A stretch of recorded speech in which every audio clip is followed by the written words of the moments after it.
And we are live. Hello there, Kat.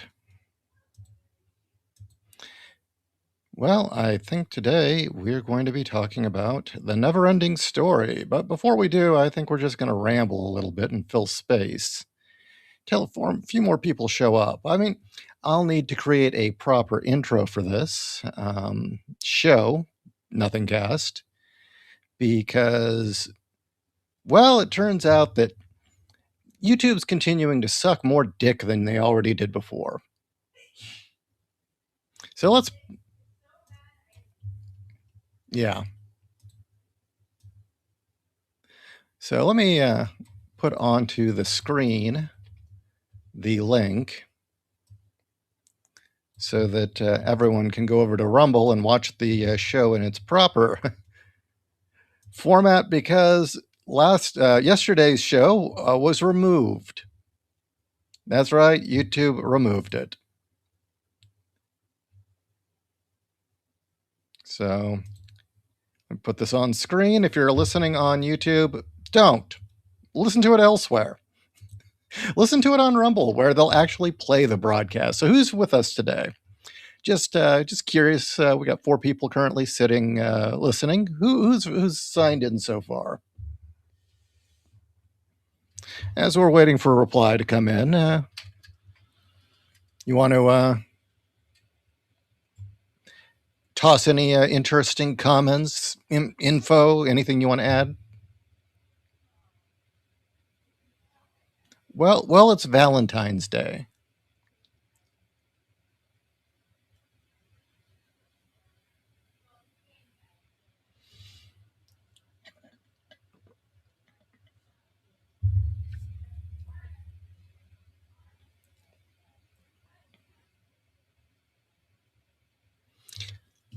And why is tomorrow our anniversary?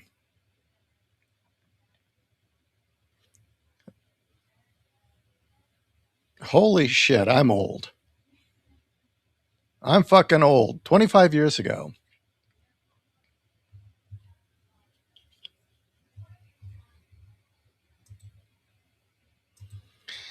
And this weird, young, awkward goblin girl.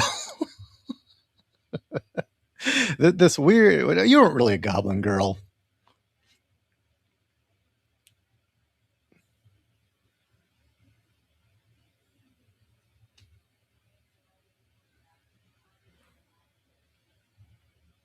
Of course, these days, goblin girl, because it's become a fetish, means something entirely different than it did back then. Back then, it just meant you were bookish, hid behind a trench coat, hid behind your hair, and kept to yourself and didn't want to talk to anybody. And were kind of weird. That's all it meant back then. But Stephen Faust is with us. Hello there. And that was the day she said, "Oh my God, my boyfriend. I have a boyfriend, and he looks like a Gundam Wing character." And your heart was aflutter.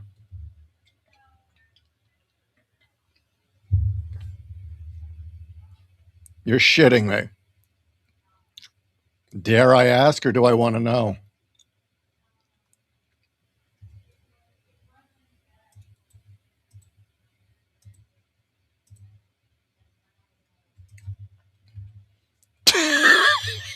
And who was Rose?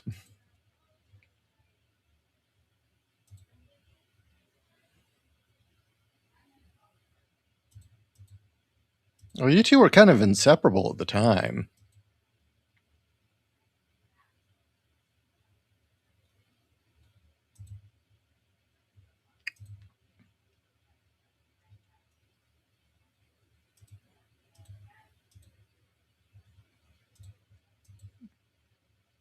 She was a cunt.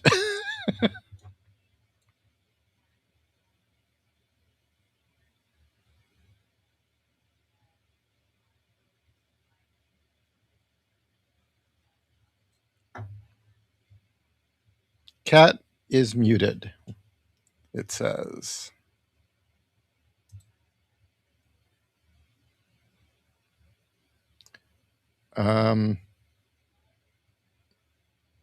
Well, you're muted apparently.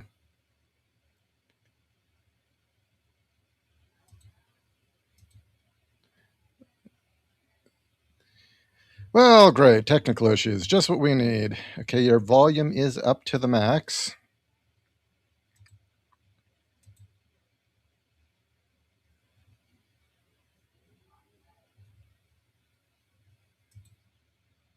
Yeah, I can hear you fine, but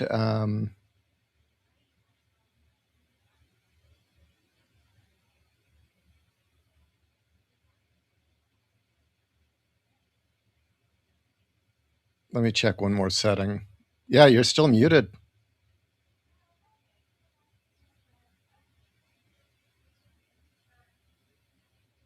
Okay.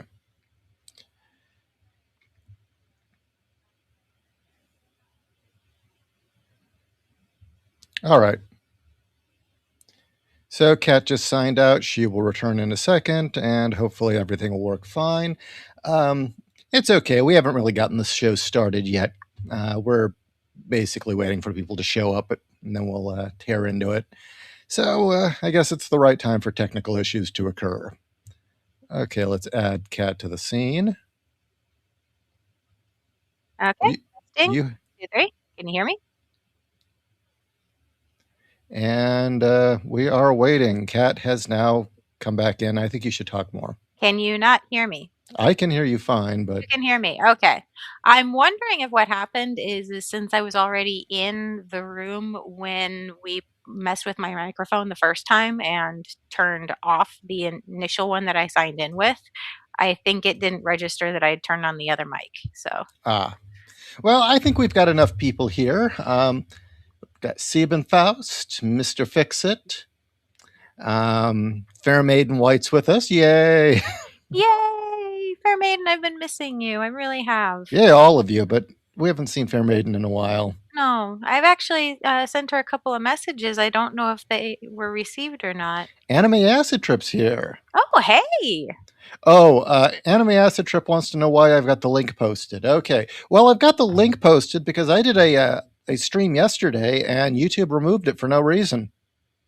Yeah. And YouTube continues to make my subscribers disappear or my followers, and won't inform people when my videos are live. YouTube's basically going to complete shit, worse than before. I mean, it's just this kind of ever declining, diminishing returns as the platform goes to complete garbage. And so I am encouraging everyone to listen and follow on Rumble. That's why the link is there. Listen and follow on Rumble because that's where you're going to hear me.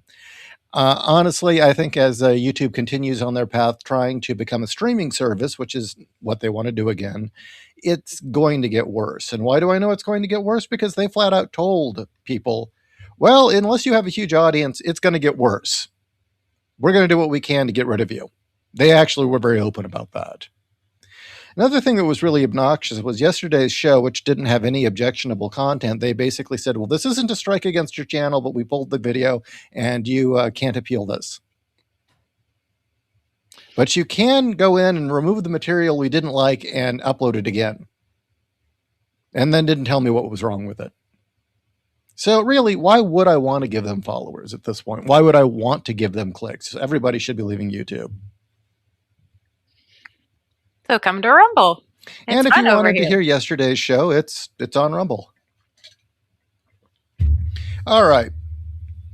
So as I've been talking about on the Nothing Casts, my wife has taken a turn for the psychological. Whether I like it or not, this is the path I'm on. And this is what I got to do to get my head together, and that's what's happening. I'm fairly well versed in Jungian psychology, and so that's where a lot of oh shit.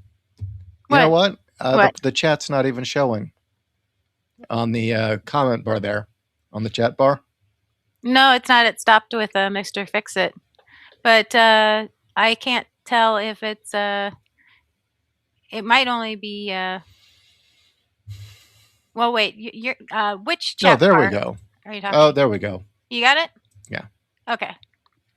But yeah, I've been using my knowledge of Jungian psychology to basically sort through what I need to sort through. And in the last few videos, I've kind of given an explanation to the audience about how Jungian psychology works. And the example I keep going back to is Sam Keith's series, The Max, which was both a graphic novel and or comic series and a animated series on MTV for a while, which did an exceptionally good job of taking these concepts and turning it into a comic book story. And it does a good job of showing the relation between the subconscious world, the subconscious mind, and our day to day lives. But there is another, actually, there's quite a few, but there is another cultural touchstone that is much more famous, more impactful, and dare I say, it does an even better job of it. But I'm not well versed in it. And what is that property, Kat? That is The Never-Ending Story by Michael Ende. It Um, was written in 1979, and then the movie, which actually only encompasses the first two acts of the book, strangely enough, um, that came out, what, in 82? it came out in really early 80s cable. Yes. It was one of those movies that if you were a kid in the 80s and somebody had cable, if you turned to the TV on and went to cable, there was a fair chance it was either going to be that or Ice Pirates or My uh, copy was pirated from On TV. And those of you who know On TV, give yourself a cookie. But yeah. wow. Fair Maiden says yesterday's show was really good. You're strong for getting through this. I'm so proud of you, boss. Well, geez, thank you, Fair Maiden. It's been rough. I'll be, the thing is, I explained in yesterday's show, which again you can still hear on the Pissed Off Gen Xer channel on Rumble. It's still there. That the ultimate point of this is not to navel gaze. It's not just narcissistic or self-obsessed bullshit. I mean, that was a problem with a lot of the crap that came out of the boomer self-help craze. Is a lot of this stuff was twisted or warped for whatever new age bullshit they wanted to apply to it. Really, the point of doing this stuff is to understand your own personal um, mythos that your subconscious is writing out, your own symbol of dreams, the language of dreams, your own symbols, and figure out your basically what was your inner programming, your operating system. The first 20 years of your life, you're pretty much being raised and taught, and your operating systems being installed by everything. If your family, society, culture, that whole surround that all informs who you are. And once you're able to identify was what was put upon you, what shaped you, what made you what you are, you can look past that and decide to see the world through clear eyes. What do I really think? How do I really feel? What was raised into me? What was taught? What was branded into me by school or whatever was dominating the culture at the time? And what is it I really actually think? What's really me? And I think in this era when we have so many people that are essentially walking NPCs playing script, understanding this is vital. Because there are so many people that seem to have no real sense of self or identity beyond beyond what they think will get them a pat on the head, what'll get them clicks, what'll get them what right virtue signal do they need to make to be part of the group.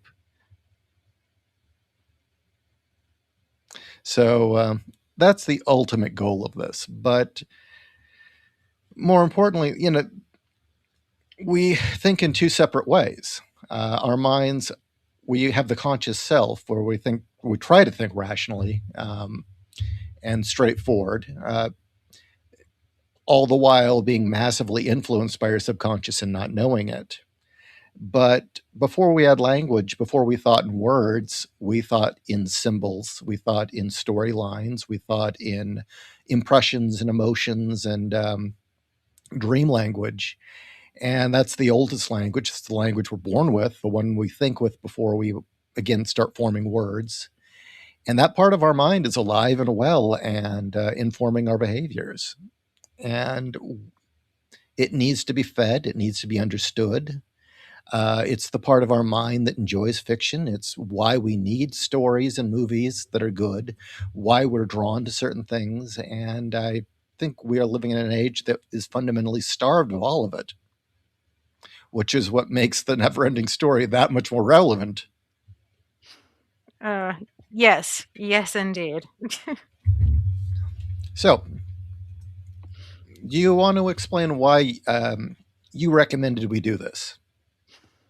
Well, you've been talking a lot about, again, Jungian psychology, the symbols that Jung used. You've talked about the Max. Yes, I'm rehashing things that you just said, and specifically realizing that as is illustrated in the Max, we all have our place that we go to, our um, fantasy world where um, our brains kind of work shit out. In the Max, it was called the Outback or Pangea, or it Uh, went by multiple names. Yes. well, actually, and let me make clear that the world of the subconscious is sometimes as children we generate it ourselves as a place to escape to, or it's just a place where we go to because you're kids and that's what kids do. Hmm. But it's also a place that generates itself, locations that we keep returning to over and over again in dreams, uh, themes and narratives that keep replaying in our dreams. But also they tend to appear in our in our art. Hmm. Well, okay, for some of us, not some people, you know. Sometimes a picture of a big titty goth girl is just a picture of a big titty goth girl. There is nothing really any deeper than that. Well, it can be deep sometimes. Dive into that cleavage. Yes. But one of the things that really weirded me out when I realized, okay, the issue is the anima. I've got to figure this shit out. And I started looking at the methods that Carl Jung himself had recommended for processing this stuff. Um, a lot of it was through artwork and often suggesting certain, script a certain scene with these symbolic figures that keep showing up in your mind, or these individuals that represent this to you, and have them talk and see what happens, and write that as a short scene. And what really weirded me out was realizing how many of my older books I'd already done the work. I'd already written those scenes, and that was the one where it's like, okay, um, this guy was writing this stuff in the 40s, 50s, and then yeah, that was where the bulk of his work came from, was the 1940s and the 1950s, and his recommended methods of processing this stuff are almost note for note scenes I've written into my own stories. And the symbols match up perfectly. It was kind of this eerie, uncanny feeling to see this on the page, really realizing Carl Jung had written these exercises decades ago, and I unknowingly did it in my own work when I was writing Case File Arkham. And Case File Arkham even has the monstrous devouring mother figures in it. I didn't intend that. I th- I mean, when I wrote Case File Arkham, it really was supposed to be my attempt to make something accessible. It was going to be the least cerebral of my work. It was going to be the least introspective and philosophical. It was going to be Lovecraft and adventure. And instead, there is symbolism and stuff that I would return to later in life all over that book, but both of them. So, um, yeah, the idea of the Outback or Pangea in the Max is often your mind creates them for you. They're already there. They just have to be found. Or they end up bleeding out onto the page through your own art. But I interrupted you. I'm sorry. Well, where I was going with that was that, in the Max, those are those characters' unique places, and they also flow into each other because the characters, it's there's a lot to unpack with the Max, so I'm not going to get into it. But anyway, those are those characters, for using shorthand, Outback, their special place within the mind. And how did Um, Julie's Outback form? well, how deep do you want me to go with that? We got a couple hours. We haven't done one of these in a while. I think people like hearing you, and you have a distinctly different insight than I do. Um, and so it might be worth hearing. Julie's Outback started when she was a young child, with not a care in the world and very, very um, innocent. And spoilers, by the way, and I'm bringing that up because Fair Maiden said she hasn't seen the Max yet. So I'm sorry, I'm going to spoil things. She saw her mother put down a rabbit that had been run over by a car, and it greatly affected her, and that was when Julie started to learn to suppress. And part of that suppression was she suppressed part of her Outback, and that served her well slash did not serve her well at all when Julie was raped. And And she that's put not really a big reveal because we get no that like on the first page. She yeah, says so. yeah, you get it on the very first page in the actual TV show. It's said within the first, like, 5 minutes that that's what happened to Julie. So, it's not a shocker there.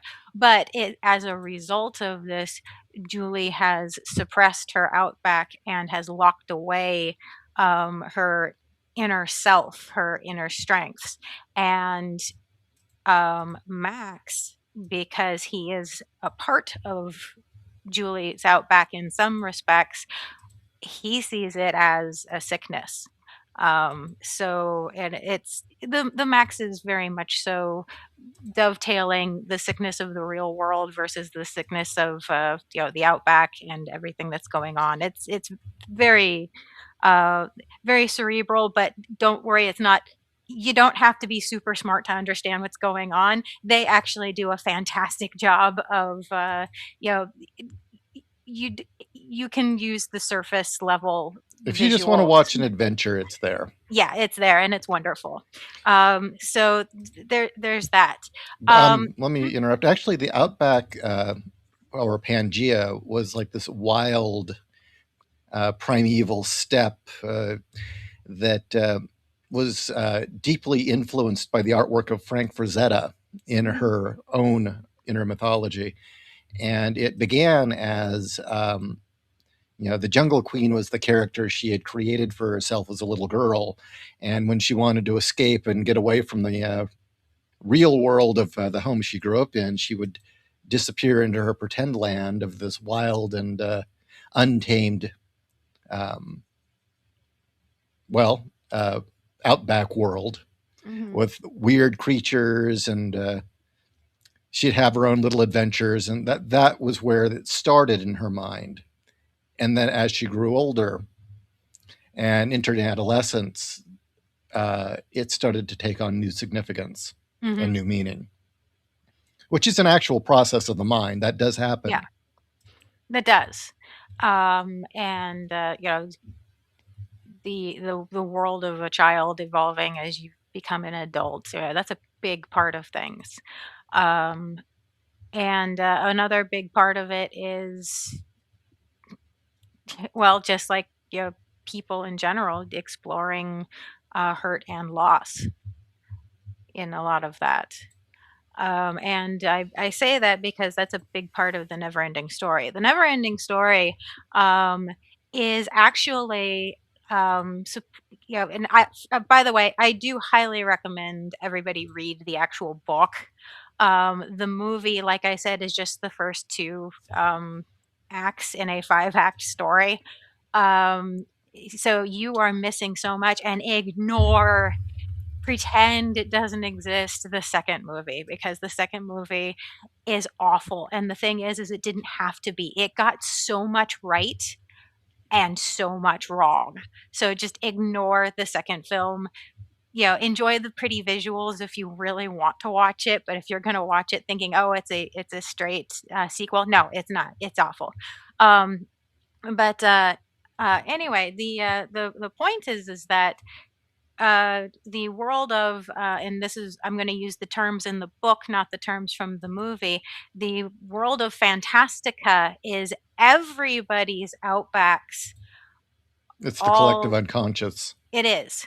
It is the collective unconscious. It's everybody's outbacks, sometimes playing with each other, sometimes fighting each other, sometimes, but most of the time just existing on their own. Um, and it's kind of the as Ishi said, the collective unconscious cycle of needing of new ideas and new creativity needs to be injected into the world, otherwise humans grow stagnant. Okay, That is, question. Did yes. everyone here see the movie? I hate to have to ask that, but I realize, much has changed. It's been a long time since 80s cable. Yeah.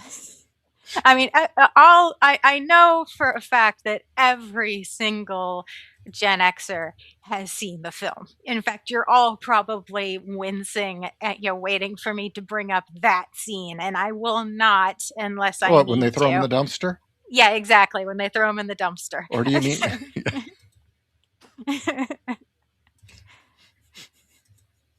Okay, Mr. Or Fixit and Albertino. it's Tweldy. Yeah, Tweldy. Tweldy. I'm sorry. I'm calling you Tweldy. That's how I know you. Yeah. So, Mr. Fixit and Tweldy have not seen it. Okay, then you should probably give a very rough summary of it. Um, I was the going to easiest thing I anyway. can say is that it follows in the tradition of there's the real world, and then there's this other place, that Well, you you're go doing to. it for me. No, you Yeah. do it. You go. Okay. Okay. I was going to do a brief sum up anyway, but I'll go a little more in depth just so that people get a basic idea. And by the way, again, this book is baby's first Carl Jung. It really is. The entire concept from beginning to end explains a lot of Jung's methods. Well, it So was weird because when I was going through I think it actually started when I was writing Boobs of Steel, and I was talking about the concepts of Jung and mythology and universal archetypes. You're like, wait a minute, that's never ending story. yeah, it's totally a never ending story. Okay, so story begins with our main protagonist, Bastian Bartholomew Bucks, and they make a point of bringing up the fact that his name is three B's. Oh, really? Yes, that is a big point. In fact, that is how he gets the proprietor of the bookstore to even talk to him, is because the proprietor of the bookstore also has the same three letters as his initials. And that was a point that they somehow connected on. But I'm getting ahead of myself. It's Bastion, not some part where he screams that their mother has the same name. no, no, no. Martha, no. Oh my God. Okay. Now that gets me to cringe. Okay, no, Bastion is to give you a visual, because this is Michael Ende is German. This book was written in Germany. So Bastion actually looks like Augustus Gloop. He is a round, pudgy little German boy, who is not athletic in any way, shape, or form. And he's not particularly bright. He is, I mean, he's smart, but he's not a straight A student. In fact, he's barely pulling C's. Um, and you find out very quickly that a big part of his damage is that his mother died from a prolonged illness, and his father shut himself off um, from the world and from feeling when his mother died. So, in effect, Bastian has lost both of his parents. His father goes through the motions of trying to raise him. The opening scene in both the movie and the book is his father talking to him about how Bastian's math teacher was not happy that he was doodling unicorns in his notebook. Like, we've all been there. We've all been that kid. Um, Yeah, but it was usually you were like, it was the kid next to you was like doing the anarchy symbol or Iron Maiden or not unicorns. and I was doing unicorns, and I was doing little Grim Reapers. So I really Of haven't gone course you much were. farther than the Grim Reapers part. I actually had the teacher's assistant think I was suicidal, and like he wanted to like be my friend. I did elaborate comics of Muppets shooting each other. You still have those, right? Some of them, yes. Excellent. That's good.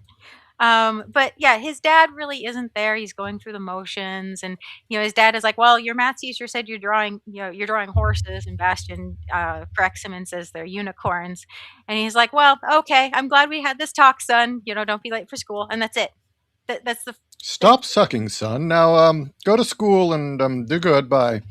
Yeah, and he doesn't even, like, make any attempt to, like, hug his son, or, I don't even think in the movie, he kinda, like, gives Bastian, like, a pat on the back. In, in the book, I don't even think he touches him. It's, very cold, very distant. And that's Very a German. very well, actually, no, it's cold for Germans. Oh, okay. Yeah, that's the point, is, it's cold for Germans, and when Bastian does grab his bag to go to school, you make a point of the Michael Ende makes a point of describing Bastian's backpack, where Bastian has drawn on his backpack images of Native Americans hunting buffalo. He is fascinated with Native Americans. And the thing is a lot of Americans don't understand this. Europe had a fetish for Native Americans at that time. They had a fetish for the image of specifically the Native American savage, going from like the 1850s all the way through till I think the 70s. So I mean, I can talk at length about that, but just understand that that's why Bastian had this, is because he had this fantasy that he wanted to be a Native American brave, and he wanted to, ride the plains on the back of his horse and hunt buffalo, and do all that capital B brave stuff that he had read about in his books of adventure. So that's where Bastian's mind is. Um, so he gets to school. There's a math test. He doesn't want to go to the math test. Why would you want to go to the math test? Not only that, he's late. So he knows he's going to be in trouble if he even shows up in the classroom late during a test. So he says, so he decides he's going to go into the attic. I forgot a scene, I apologize. Before getting to school now, I'm gonna be honest, the movie has it that he's chased into the bookstore by bullies. I legitimately don't remember if that's actually what happened or not. Um, and it's weird because 'cause I've read the book, like, 4 times. But, Bastian goes into a bookstore where the proprietor yells at him that he's a kid and that kids don't read anymore, that kids don't have imaginations anymore. And Bastian proves him wrong and says, "No, here's all the books that I've been reading, and this is just in the last year." And like I said before, they bond on the topic of their names. And Bastian asks him, "What's the book you're reading?" And he says, "Oh, this isn't for you. You know, this book is real. All the other books that you've read are safe. They're safe because you can put them down. They're safe because when they're done, that's the end of it. This book is not for you because it's not safe." Sebastian steals it and goes up to the attic and starts reading the book. Um, and I have to give you all of that setup. I know that's kind of long winded. I have to give you all of that setup so you understand where Bastion is coming from and what is going on. Um, how deep do you want me to go into this? Um, Serious. well, I mean, really, this is in service of you've got sections you wanted to read to me and then Hmm. get my feedback and my opinion on. And if it's necessary for that to work, it's necessary. Otherwise, I don't know. Okay. That section that I read to you earlier today about what was going on with the Empress, was that a useful section? It was That interesting. was interesting? Okay. I mean, really, I think what we need to do is get to the point of the fact that the book stresses real hard the notion of the two worlds, Mhm. the one of the collective unconscious, where dreams and hopes and desires and nightmares and all the other things that run around in our subconscious live, but also stories Mhm. and art and epic heroes and mythology. It lives there too, and it all dwells in this place called Fantastica or Fantasia. And I really like the German spelling because, unlike the English spelling where it's Fantasia with an F, Mhm. um, the German spelling was PH, like a phantom, Yes. which in itself, or phantasmagoria, and that itself has some implications, and I really liked that. But unlike, I guess what they're calling isekai these days, uh, this doesn't hit the notes of going through a wardrobe or flying off with pixie dust to go to Never Never Land, or even getting devoured by a tornado and showing up in Oz. And by the Mhm. way, that one also has quite a bit of Jungian symbolism in it. Probably not intentional, but it's all over the place. But we have this tradition of there being the world we dwell in, and then this fantastic other world that's kind of like a funhouse mirror of the one we live in. But Neverending Story really couches it in a different way. And I think that's what needs to be established before we can really proceed. Do you care to explain that anymore? Yeah, let me continue on. So, uh the story the this book that Bastion has stolen, and it has on the cover the symbol of, they actually don't call it an Ouroboros in the book, but it's similar to an Ouroboros. It's two snakes eating each other's tails. One is light, one is dark, definitely symbolizing the dichotomy between Well, two different worlds. um, the two snakes eating each other's tail, one black, one light, um, is different from the Ouroboros, actually. Hmm. It is a different symbol, and it has mythological references. It actually shows up in Norse mythology, Egyptian mythology. Um, it shows up in various forms of spirituality and mystery schools. But unlike the Ouroboros, which is the idea of repeating cycle, the two snakes eating each other's tails, sometimes it's a cockatrice, by the way, which I have no Oh, idea why. I'm sure that's that has interesting. some meaning. One being black, one being white, is it's a yin yang. It symbolizes both the repeating cycle, but also the yin and the yang, the two aspects, the light and the dark. So it's actually a more complex and more meaningful symbol than the Ouroboros. No, that's cool. I bring this up because Tweldy asked what the name of the book that Bastian had stolen was, and it's The Never Ending Story. Um, and not to belabor the point too much, the story opens with denizens of Fantastica all making these pilgrimages to the ivory tower, the seat of the childlike empress You know what? who. Actually, reading that scene might not be bad now that you mention what we're getting to. So when Okay. you're done, why don't you share that scene? Okay. And what it is they're all they're all emissaries from all the different outbacks, all the different lands of Fantastica, looking for help because there is this nothing that is eating away their world. And it's like, well, why is it called the nothing? It's like, well, was there a fire? No, a fire would be something. Well, is there a hole in the ground? A hole would be something. Are there bodies? Bodies would be something.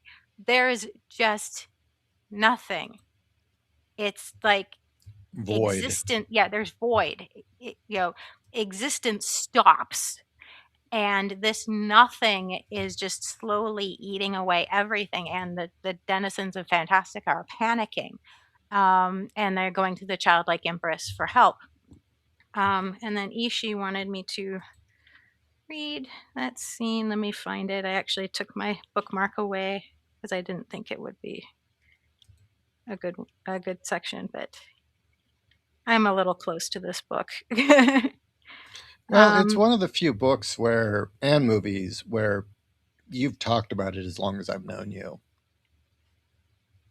I mean, it's one of the few things that where you will circle back to that story oh, and the again, horse well, and the horse. okay. Sorry. You want to talk about you know, Julie suppressing shit. Um, I was introduced to this film when I was 2 years old, when my parents were going through a not so wonderful divorce. And I watched this film nonstop, daily, for years. And that's not an exaggeration. I watched it every day for from like age 2 to like age 5. And then after 5, I watched it weekly for another couple of years. So this film has lived rent free in my head. And then when I turned 9, my dad pulled the book off the shelf and said, "Here." And it's become like my absolute favorite book ever since. Okay, before we go any further, Ching2X has a question for you. Okay. Similar to Narnia, but dark? I don't know. Narnia was pretty dark at times. No, different. It's Very no, different. no, it's more like the realm where dreams and hopes and fantasies and nightmares all live in this gigantic, unending realm. Yeah. I mean, Parts of Narnia it are horrifying, parts of it are wondrous, parts of it are just weird. Narnia was fantastic in that it was juxtaposing the horrors of World War II and these children who felt powerless. They know that the bombs are falling on London. They know that their parents may be dying, and there is absolutely nothing that they can do to help. They can't help in the war effort. They've been sent away to the countryside.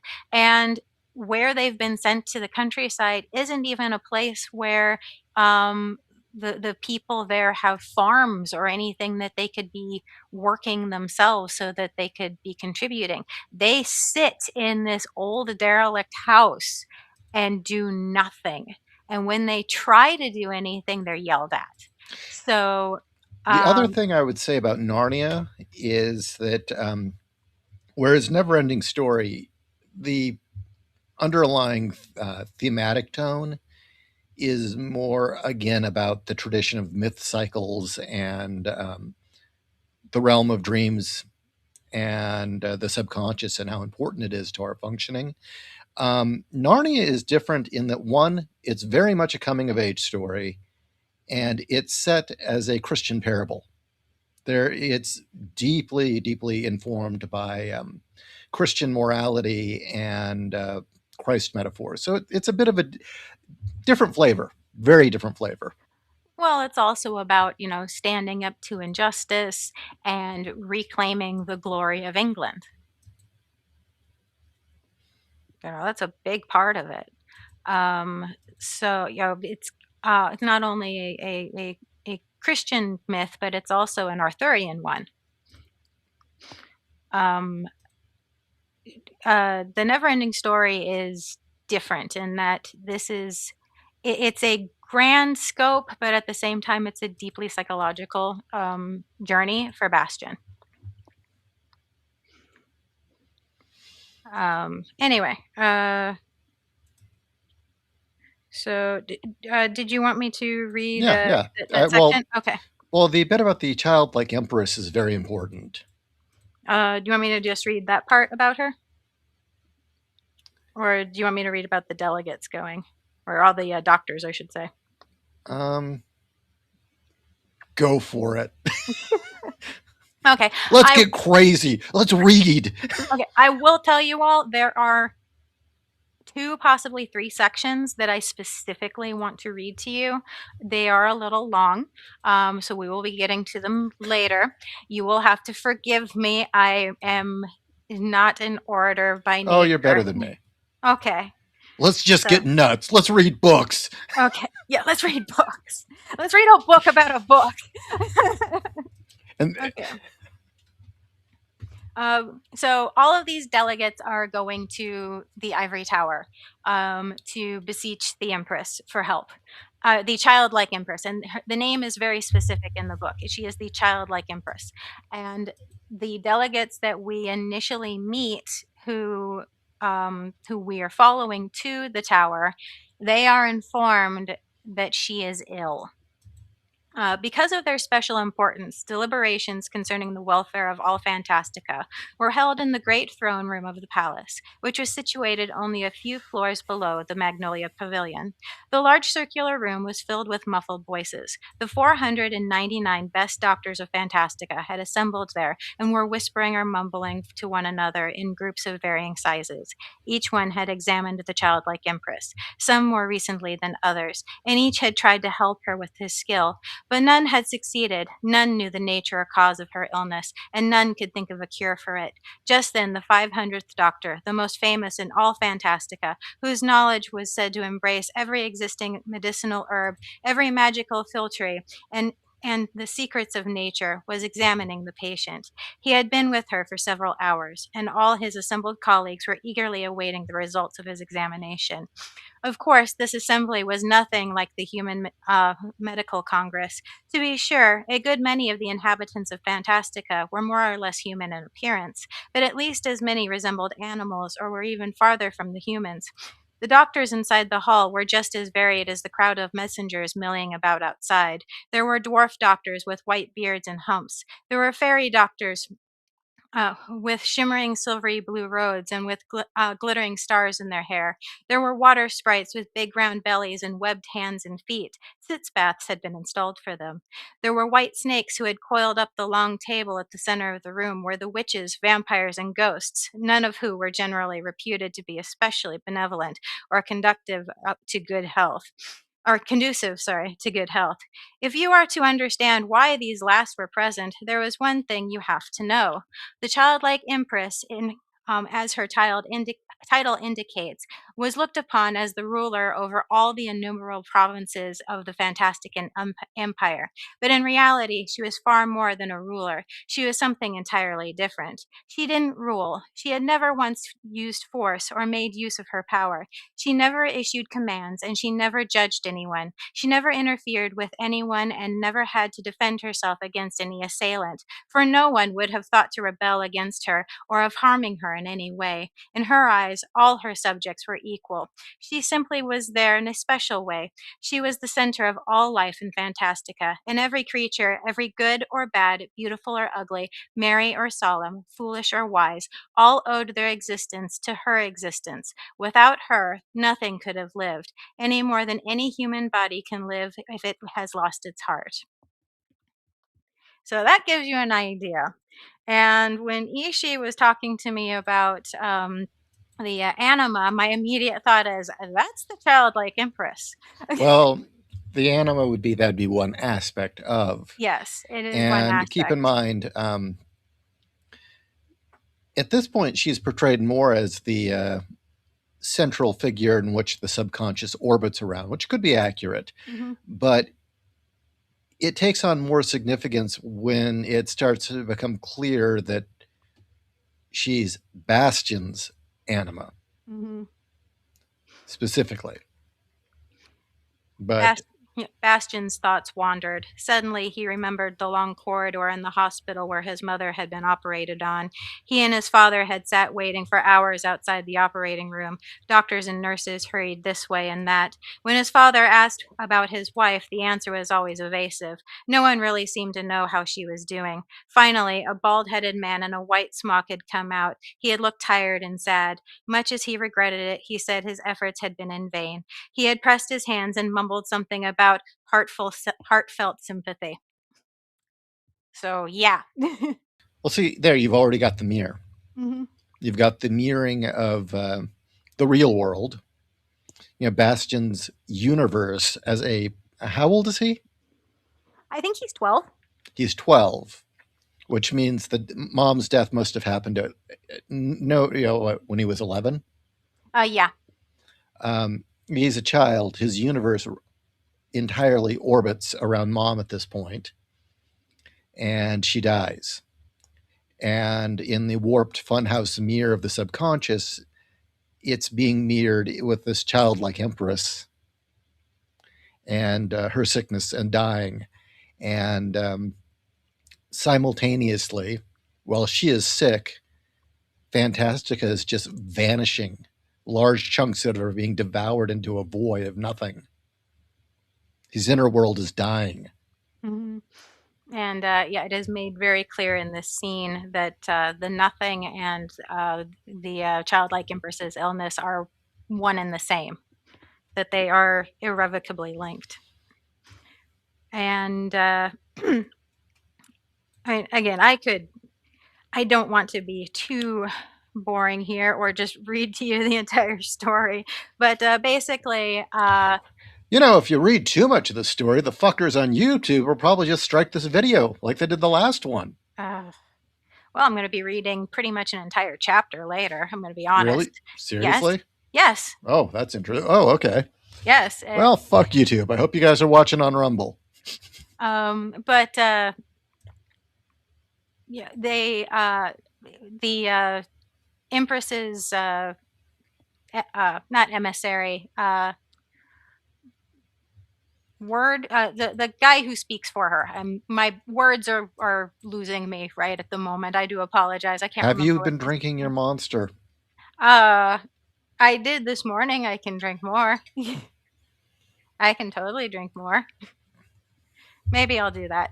Anyway, but basically, the man who speaks for her and delivers her messages to the people, who is a black centaur, and they make it very specific. He is a black centaur with white hair Wait a cascading minute. Wait a down. minute. So in the movie, all we get is a black guy with a fin on his head. Yeah, But what we were supposed to get is a centaur. and he's got a zebra body.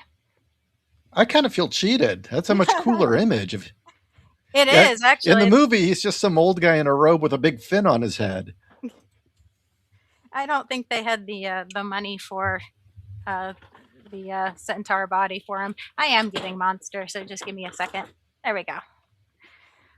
Uh, Okay, and while so he you're, so he oh, comes out and he addresses all of the fantastic and delegates, and he explains that that she is dying, but that they need a champion, and they have sent for this one champion to to come and to get the Empress's blessing while he goes on this quest.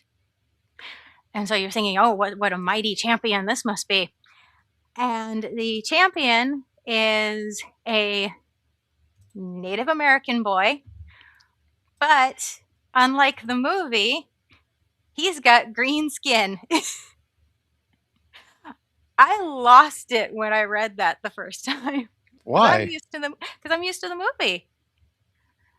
I'm 9 years old and I read that this green boy shows up. I'm like, Wait a minute." And but it made sense. He's from the Plains people who hunt the purple buffalo. That part is in the movie, and they have green skin to match the grasses that they hunt in. I'm going to throw something out to you Okay. about the fact that he's a native, that Atreyu, Hmm. which is Bastion's idealized self, right? And Bastion fantasizes about being a Native American, Hmm. brave, hunting the buffalo on the plains, right? And Native Americans, especially back then, were known as Redskins. Now, what is the complementary opposite color on the color wheel of red? Green. Exactly. He's got green skin and purple hair. In the mirror universe, he's green instead of red. Hmm. Also, That's not a coincidence. Atreyu's name means son of all because he is an orphan. His parents were killed in the hunt.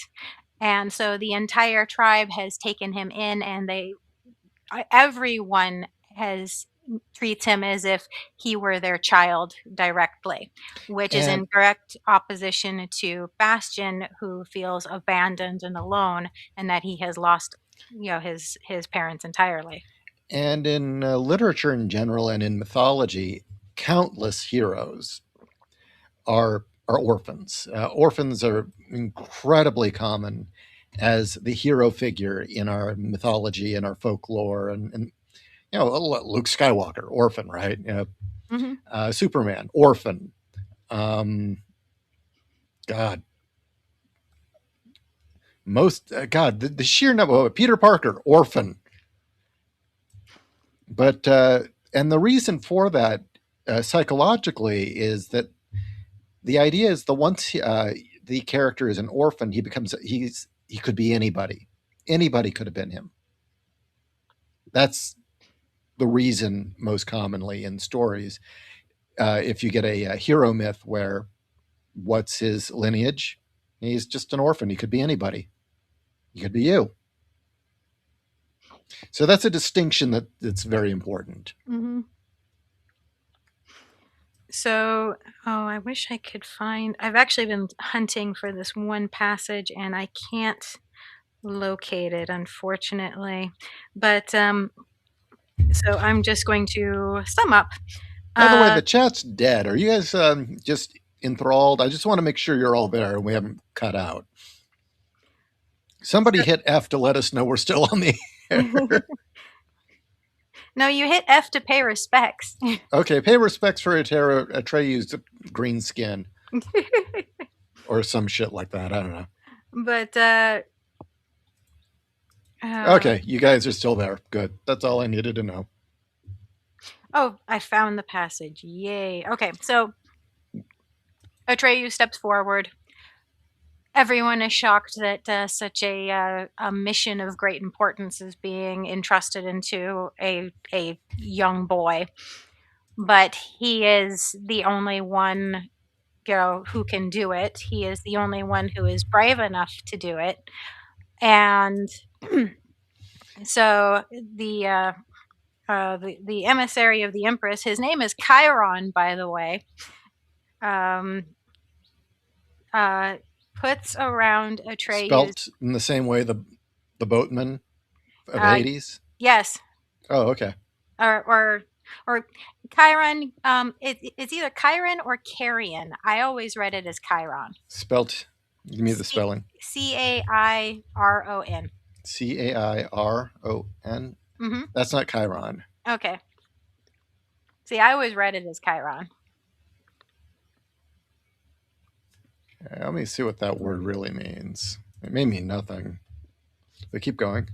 Okay, so when Atreyu Oh, agrees to take this quest, um, Chiron or Carrion. How should I pronounce it? well, if I don't you were to care. take it from the Greek root kairos, Yeah. the meaning is right, critical, or opportune moment. It's also Okay. a French surname. In Gaelic, it means bright or champion. So, So Karen. and in Arabic, it's a reference to Cairo. So Karen. Karen nodded gravely. Then he took the chain with the golden amulet from his neck and put it around Atreyu's. Orin gives you great power, he said solemnly, but you must not make use of it, for the childlike empress herself never made use of her power. Orin will protect you and guide you, but whatever comes, you must never interfere, because from the moment on, your own opinion ceases to count. For that same reason, you must go unarmed. You must let what happens happen. Everything must be equal in your eyes, good and evil, beautiful and ugly, foolish and wise, just as it is in the eyes of the childlike empress. You may only search and inquire, never judge. Always remember that, Atreyu. Oh, shit. You Yeah. didn't read me that part. No, no, I did not, because I only recently found it. Okay, well, that is the advice when entering and walking through the shadow. Oh, okay. Now, first off, the shedding of the weaponry, and he gets rid of his bow, and what else does all the things that symbolically mark him as a hunter and as a warrior, right? Correct. He Yes. has to leave behind, Hmm. and that's a mirroring of a number of things. But throughout our mythology, when a figure has to stripped down to just the barest of essentials before entering the underworld. And that goes back to the story of Inanna, Sumerian myth. She has to enter the underworld, but to do so, she must strip down and remove one by one all the things that elevate her as this goddess figure of war and passion until she is just laid bare as herself and nothing else. Hmm. But that theme gets repeated over and over again, often in manhood ceremonies in primeval eras. You went in. What fuck? It's quoted in Return in Empire Strikes Back as what is it when Yeah. Luke goes in and faces his fears? What's in there? Only what you take with you. Exactly, and that's the point. You're not Yeah. supposed to take anything with you, Your weapons, you won't need them. He takes them anyway, right? and And you shouldn't have. no. And that's again a repeated theme in myth, and that's psychologically that's saying you're not bringing any of your ego or your identity or any of your persona masks. You're going in as yourself and nothing else. Now, the bit about as an observer, don't judge anything. With Jungian psychology, the idea is when you start to go through your shadow, the point isn't to recoil or to judge or to even fix anything. It's just to become aware that it is there. See it for what it is, realize it exists in you. You can worry about what to do later on, but that initial thing is just facing yourself. And that in the story, the never ending story, that is ultimately builds to a confrontation that, strangely enough, is mirrored in Empire with that scene on Dagobah when Luke faces his fear and it turns out to be himself, right? Actually, I was going to get to that. Uh, Atreus ultimately, when he goes into the shadow, his greatest challenge is a mirror. Well, let me But read we that don't part. know. No, we don't have to jump ahead yet. Actually, that was exactly what I was going to do. I was going to jump to that. You're lying. You're just saying that to make people think you're cool. No, no, Okay. I'm trying very hard not to jump to the scene I want to read. Oh, really? Yes, Oh, okay. but people need to have this, this progression, this story. They need to have this in order for it to make sense. So I'm trying very hard to not like stampede the parts I want to share. Okay. But no, okay.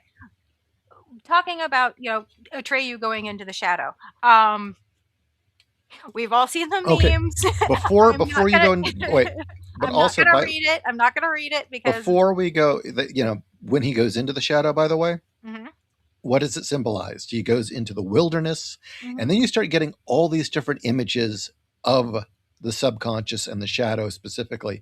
mhm. The swamp being the most notable. I was gonna get to that. So he's traveling all across Fantastica, asking everybody he can. Do you have any idea how potentially to cure the Empress? And nobody does. All he's told is that he needs to go talk with Morla in the swamps of sadness. So he and his trusty horse, Artax, go into the swamp. And I'm sure everybody knows what happens to the fucking horse in the swamp. And if you don't know, the horse dies. Well, but why? The horse succumbs to, well, both Atreyu and Artax start to feel the nihilism of the swamp, the sadness, the hopelessness, the despair, the desolation, the feeling like nothing you're doing is actually worth anything. Every step you take in the swamp looks exactly like the last step, so it feels like you're not even getting anywhere. And a trait, and it's explained in the book. In the movie they don't explain it, but what it is the Orin kind of does help protect Atreyu from the effects. He still feels it, but it does kind of act as a shield. It does not on the horse, and Artax drowns. um, Strangely enough, okay, we've all seen the fucking memes about the movie, and Ishi can tell you when I showed him the movie recently, I bawled like a little girl when the horse died. Let me read this But entry. As Artax most famously refers to Atreyu's horse in the never-ending story, which symbolizes innocence lost to overwhelming depression and despair, as shown with the swamps of sadness. The name also, okay, we'll get, yeah. Then it talks about the character from the never-ending story. Historic origins. The name is derived from Armenian roots and is associated with the Artaxiad dynasty, potentially translating to mean joyous or a descendant of joyous light. Cultural significance. The scene of Artax's death is widely regarded as one of the most traumatic moments in 1980s cinema history, and had a profound symbolic effect on an entire generation, and has come to represent a symbol of mental and emotional despair and depression. with that said, if you read the book, Artax talks so in the book, and that actually helps greatly buffer the death scene to the point where it's almost comical. I'm sorry to say, it loses the weight of the loss. Um, Artax, no, don't die. Oh, it's okay, Atreyu. I'm a horse. I probably only was going to live another 6 years anyway. you're not kidding. Don't worry about it. No, you're not. that. But I need you, Artex. Oh, well, eat me when I'm dead. No, you can't. He's stuck in a swamp. Oh, yeah. He's all muddy and gross. No, yeah, Artax's death in the book um is not what it is in the movie. Thankfully. So I'm just putting that out there. The death scene is fine in the book, but Um, yes. William Sova, I think it was William. Oh, where'd it go? Somebody had commented. Oh, Guyver. Guyver Art. So the movie did the death scene better? That's a rarity. Oh yeah, actually, the movie does a couple of scenes better, in my opinion. Um, so yeah, it's um, so yeah, so now Atreyu is utterly alone, walking through these swamps. He is somewhat feeling the nihilism, and he finds Morla, who is a giant turtle. And Morla tells him to go find the Southern Oracle, but that he's a fool for even trying. And Atreyu is like, "Why?" And he goes, "Because the Southern Oracle is 10,000 miles away. You're never going to get there, especially without your horse." Um, That but turtle was a dick. yeah, Morla is a total dick. Um, but as luck would have it, um, Falcor spots Atreyu stuck in the swamp and swoops down to save him. And I laugh because Falcor is a luck dragon. He doesn't he has a luck score of 99 to use gaming terms, and it's just he happens to be exactly in the place that he is supposed to be at exactly the right time. And when you are with Falcor, everything happens exactly the way it is supposed to. For those of you who don't know Falcor, Falcor looks like a Chinese dragon, but instead of the regular Chinese dragon face, he has more of a foo dog face. So you also kind of get that feeling uh, of a dog, of a friend, of companionship and loyalty with him. So Question: do they ever mention how many fingers he has? Falcor has five. Okay, so okay, Yeah, fitting with the mythology of which dragons you can talk to and which ones you can't. hmm He's also, to my mind, Indy doesn't say this, but to my mind, Falcor's on the small side for dragons.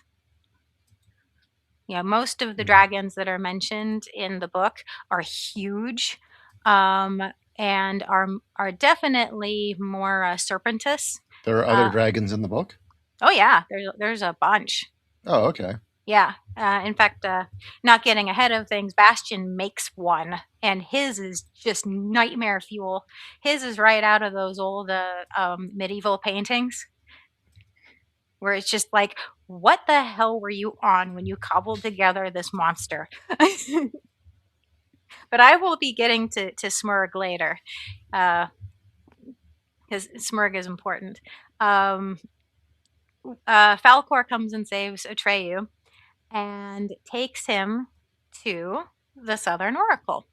And he doesn't take him directly to the oracle. He takes him to this hut of this gnomish scientist who has been studying the Southern Oracle, because there's actually, you can't go to the oracle itself and ask for help. You have to prove your worth, and you have to prove your worth by going through multiple gates. Now, the movie shows two gates. Shows a gate where you have to be confident in who you are, and if you don't, you get shot.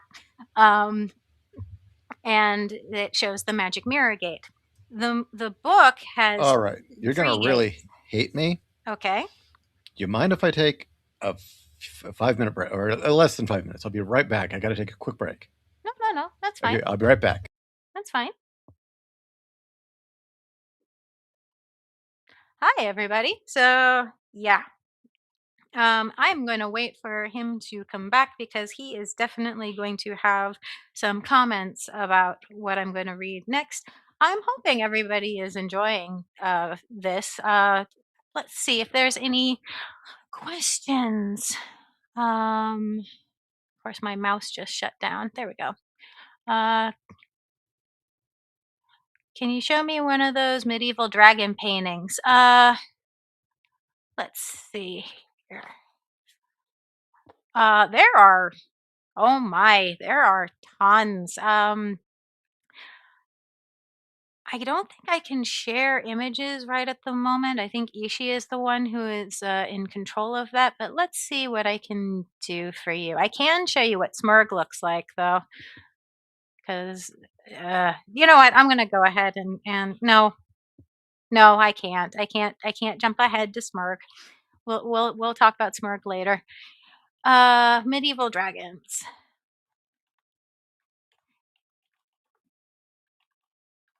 Actually, if you just type in medieval monsters, oh, I know a good way to describe a lot of medieval monsters. You've ever seen the artist Bosch?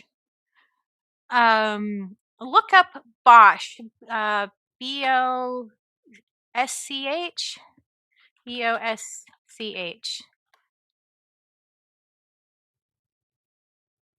Is that how you spell it? No, that's not how you spell it. Don't look up that artist.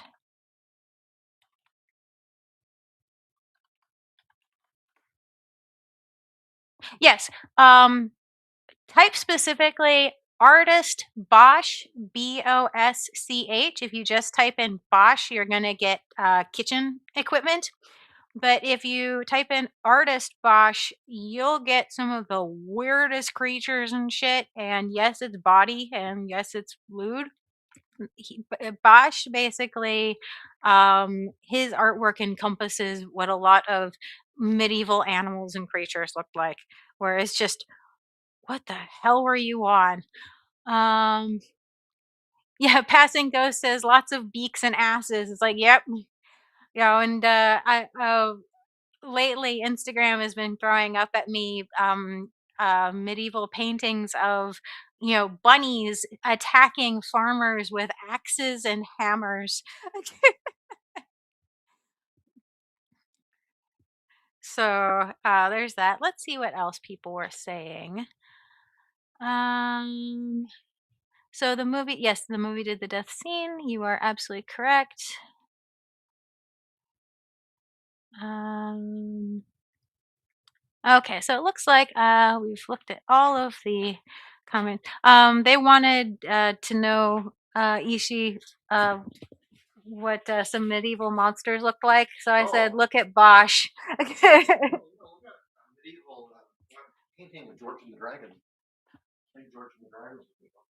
Yes, but that one's actually normal compared to some of the other ones, that some of the other monsters.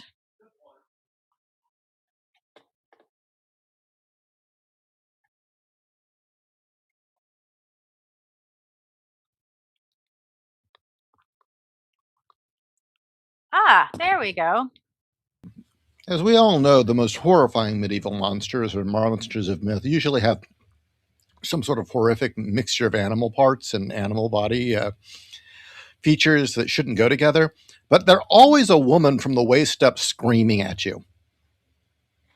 Well, actually, I'm looking at one right now that has the bottom two tails of a snake or lizard, the torso of a lion, the wings of a bat, the tits of a human, and the face of a cat. And she's eating cows. Or are they pigs? They're pigs. So, yeah. Medieval monsters are fun. Anyway, um, so to pick back up where I left off, Falcor takes him to the home of these two gnomes that live right in front of the first gate to get to the Southern Oracle. Because the husband, Aegibrook, he's been studying the gates. He himself, he knows if he was to try to go through them, he would fucking die. But so he's been studying the gates, and unlike the movie, which depicted like if you try to go through the first gate and you fail, you die. Um, that's not entirely true. Most of the time, people who go through the gates, and if they don't make it all the way through, they run out screaming. So he will snag them and give them a meal and say, "Hey, tell me what you saw," so that he can write down notes. So that's how it differs from the movie. Um, so so you know, let's see. Turning to Atreyu, he went on. Uh, Oh, he was talking about it. Eggy Brooke was talking about his wife. I apologize. It's like, so where were we? He asked. At the Great Riddle Gate, Atreyu reminded him. Right. Now suppose you've managed to get through. Then and only then, the second gate will be there for you. The Magic Mirror Gate. As I've said, I've myself not been able to observe it, but but what I tell you has been gleaned from travelers' accounts. The second gate is both open and closed. Sounds crazy, doesn't it? It might be better to say neither closed nor open, though that doesn't make sense and make it any less crazy. The point is that the gate seems to be a big mirror or something of the kind, though it's made neither of glass nor metal. What it is made of, no one has been able to tell me. Anyway, when you stand before it, you see yourself, not as you would be in an ordinary mirror. You don't see your outward appearance. What you see is your real innermost nature. If you want to go through, you have to, in a manner of speaking, go into yourself. Well, said Atreyu, it seems to me that the magic mirror gate is easier to get through than the first. Wrong, cried Eggybrook. Once again, he You're began an to tr- idiot. he began to trot back and forth in agitation. Dead wrong, my friend. I've known travelers who considered themselves absolutely blameless to yelp with horror and run away at the sight of the monster grinning out at the mirror at them. We had to care for some of those for weeks before they were able to start home. Um, Others, he went on lecturing, appearing to have seen something even more horrible, but had the courage to go through. What some saw was not so frightening, but it still cost every one of them an inner struggle. Nothing I can say would apply to all. It's all different appearances each time. So you see what you are, uh, what you look like yourself. And then cutting to Atreyu, because we all know Atreyu is going to get to Well, all these. the mirror is really important because he's talking about, you're going through these gates. And I was going to read when Atreyu reaches the gate. yeah, Yeah. what I was going to say is the gates represent deeper and deeper levels of the psyche. And specifically, this is how he enters into the shadow realm, essentially. He enters his own shadow. And that's when it gets really dark. Hmm. But the mirror, and being able to pass through it, is the moment that you're able to look at yourself without ego, without the personas that you wear, when you're able to be thoroughly and totally honest with you and just accept, uh, without lying to yourself, and being able to look at what's really crawling around the inside of your head with honesty and without excuses or anything else. And only then can you proceed. And real quick, I didn't read this part because it was just a line. Um, when Bastian went up into the attic um, to read the book, uh, hidden amongst all the unused school tools and implements. There's some taxidermy stuff. There's some skeletons. There's candles. There's desks. He's actually sitting on gym mats while he's reading. In the Um, movie, it looks like he's in the theater department. Kind of, but in the book, it's where they stored all the shit that they're not using. And in the very back wall, there's a mirror. on the back wall. So, and he barely glimpsed it because it's covered with filth and grime. But when he starts lighting candles, because it starts getting dark, that's when he noticed that there was a mirror in the room. So I'm just pointing that Guyver out. That there, hmm? Guyver Art has a comment. I want your take. Okay.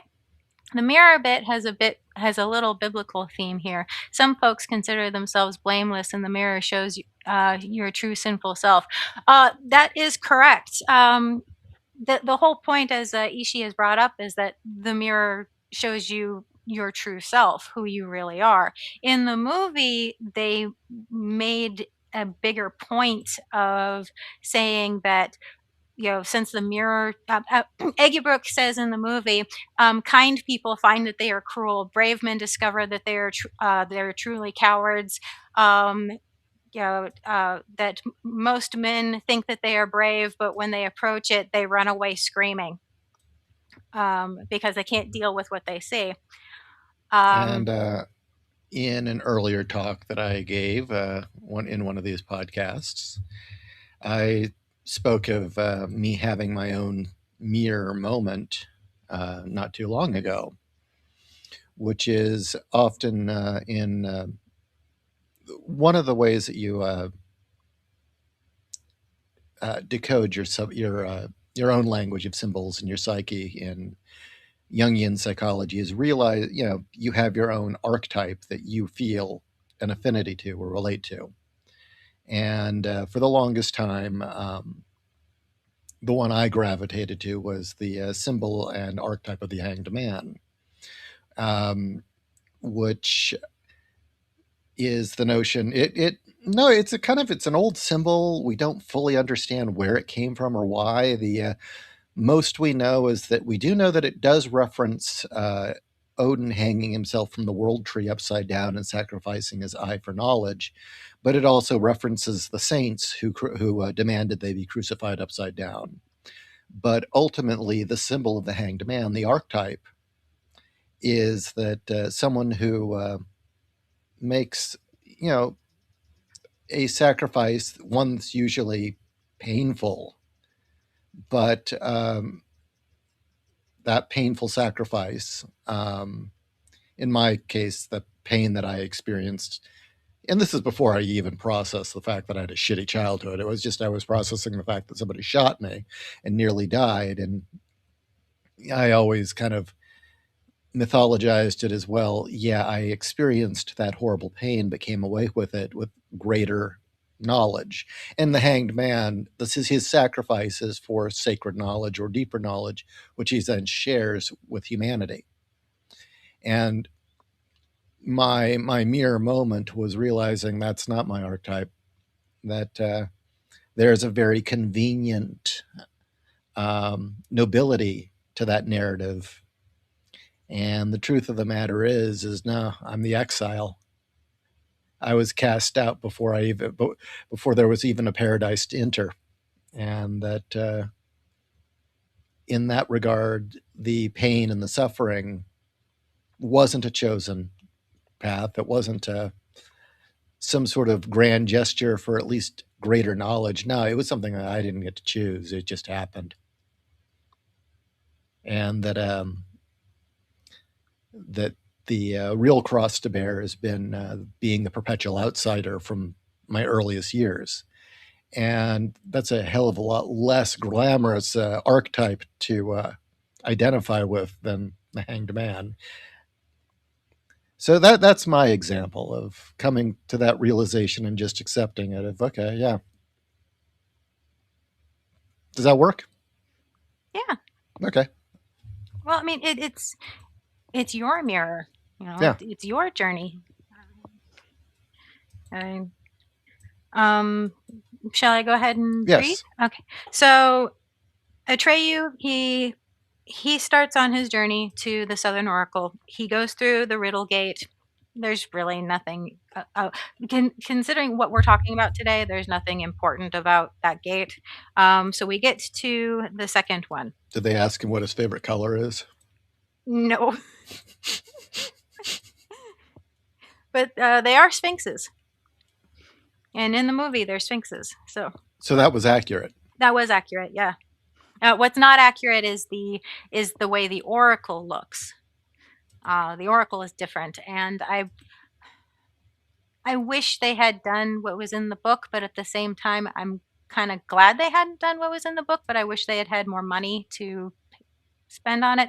That's neither here nor there. I could go on that for a while. Anyway, up ahead, no more than 20 paces away, where previously there had been nothing but the great empty plain, he saw the magic mirror gate. This gate was large and round, like a second moon, for the real moon was still shining high in the sky, and it glittered like polished silver. It was hard to imagine how anyone could pass through a metal surface, but Atreyu didn't hesitate for a moment.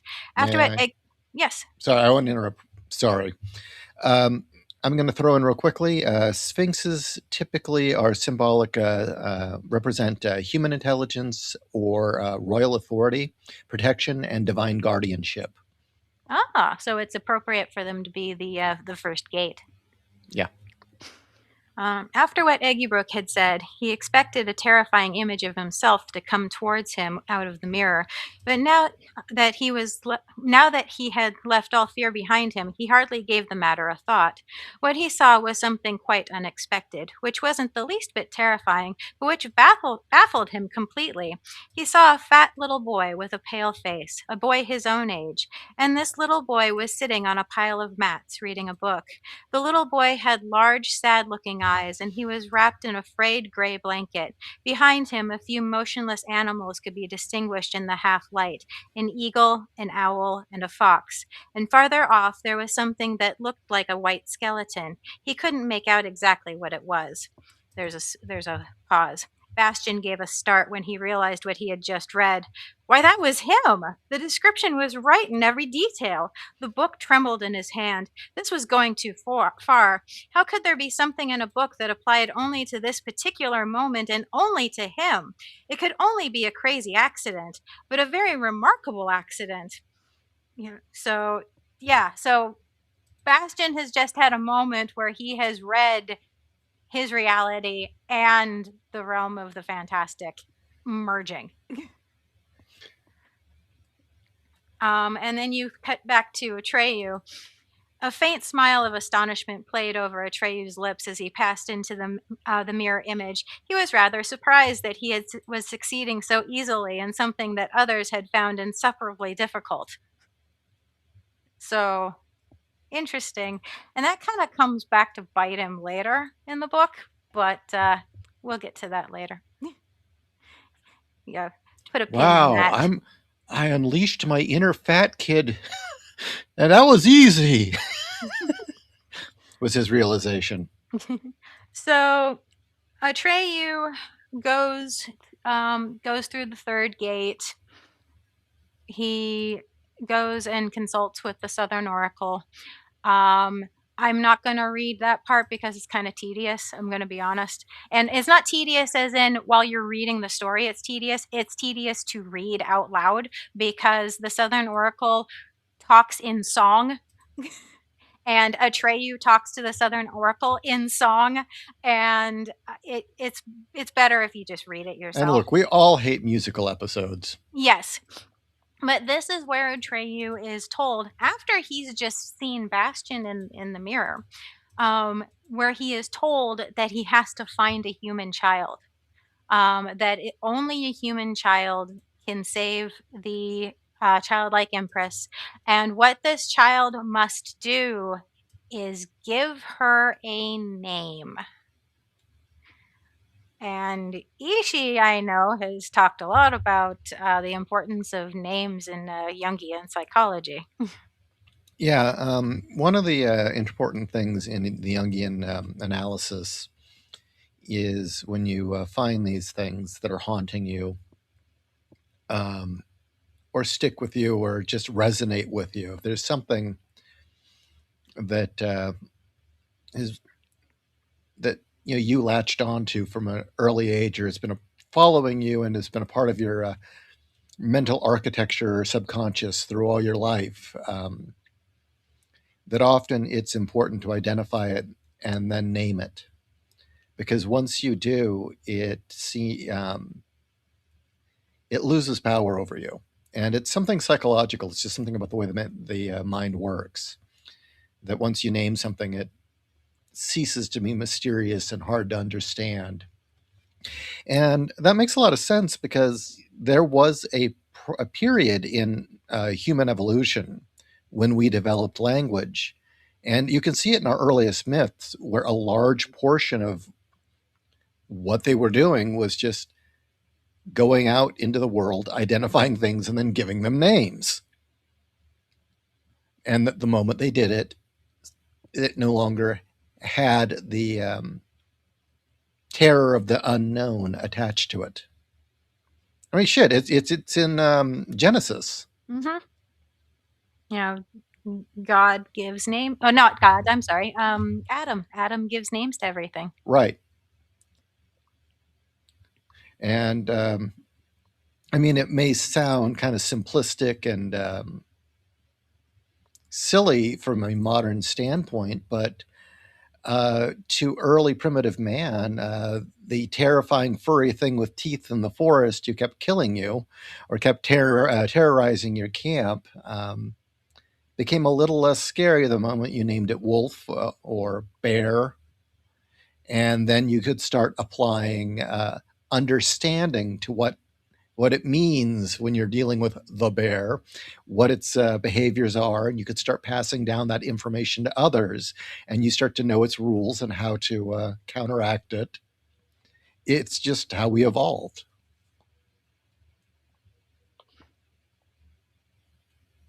No, exactly. Actually, gee, it's almost like we're married because you knew exactly where I was going to go next. Yeah. Yes, that's a great segue. Oh. So, okay, Atreyu now has this purpose. He knows he needs to find a Oh, human wait, child. wait. Passing Ghost has a point here. We Okay. now name them furries. Yes. And they are probably the most detrimental thing, second to maybe feminism and communists. Are And you often they also are feminist communists themselves. you also And you know doing what? If there was a predatory creature for our modern era that we just need to, chuck in the white van and never see again, it's furries, communist feminist furries specifically. Anyway, no, no, just yeah. So, Atreyu is now trying to figure out how to find a human child, how to find an earthly child. And Bastion is actually like yelling at the book at some points, and other times he's just it's his inner dialogue of how he wishes that they would ask him to name her because he has a name for her, but he's keeping that name to himself. But he's like wishing with all of his might that they would figure out that he wants to go. If they really can see him, if they really can, in the back of his mind, he's like, "This is stupid. A book it can't, a book can't see me. It's a book." But he really wants them to recognize that he's there and he wants to go. So you have all of that. Now, in the movie, um, Falcor and Atreyu run they run afoul of the nothing, where the nothing happens to be where they are going, and they get caught in the tumult of the nothing eating up a section, and as a result, they become separated. And and let me not tell you, the effects work there looks a bajillion times better than any fucking CGI or AI we're getting right now. yeah, The effect for the nothing in that film is awesome. And it was um, done almost entirely with just water and dyes. mm-hmm. Exactly, and strobes. And not only that, Atreyu loses Orin in this. In the book, they run afoul of storm giants. The storm giants are playing war games, and they get caught in the middle of that. So I think the movie did it better by bringing back that this evil is there. That this reminding the audience once again of what exactly the nothing is by having them run into it. So there's that. But basically, the point is that Atreyu and Falkor get separated. Not only that, Atreyu loses the Orin. Um, Now, the movie does this scene different. I think they did a really good job of truncating the scene to be the core point. I am going to read to you the whole scene from the book because I think it's important. And to me, it's one of my two favorite scenes in the whole book. It's one of those things where it's like my tiny child mind. I Okay, lost my shit before you get to on this. that, there's two things to address. Elric Gitterson. So you want me to take out Wolf? No, Wolf is cool. Wolf stays. Wolf is the good one. We love Wolf. Scratch him behind the ears. His leg He's twitches. an old school furry, the far less frightening kind. I miss when furries were like Wolf. You know, they were just. It's like you have your kink over there. You're fine. Um, Second, before you read that scene, you need to explain where they are. I Be- haven't. I was going to. oh, in the okay, because that I mean by that point he is in the shadow. Well, yes, yes. That's part of me building up to what's going on. Is having to, is explaining all of this. By the way, I will say there are scenes of Bastion talking through the book that I have been cutting out. Um, because you really don't need, I mean, at this point in the story, he's not the important part. The important part is Atreyu's journey. Bastion's just sitting on a mat in an attic reading a book. So and him and honestly, he's just sitting. The whole point of those scenes is Bastion doesn't have the courage yet to do anything because he himself is so downtrodden. He himself is so nihilistic and so dragged down by the loss of his mother, the loss of his father, the fact that nobody thinks that he's special in any way. And so he doesn't really have confidence in himself yet. So a lot of it is his inner thoughts of, I wish I was like Atreyu. I wish I was like this character. I wish I could do this. I wish I wish, I wish, I wish, I wish.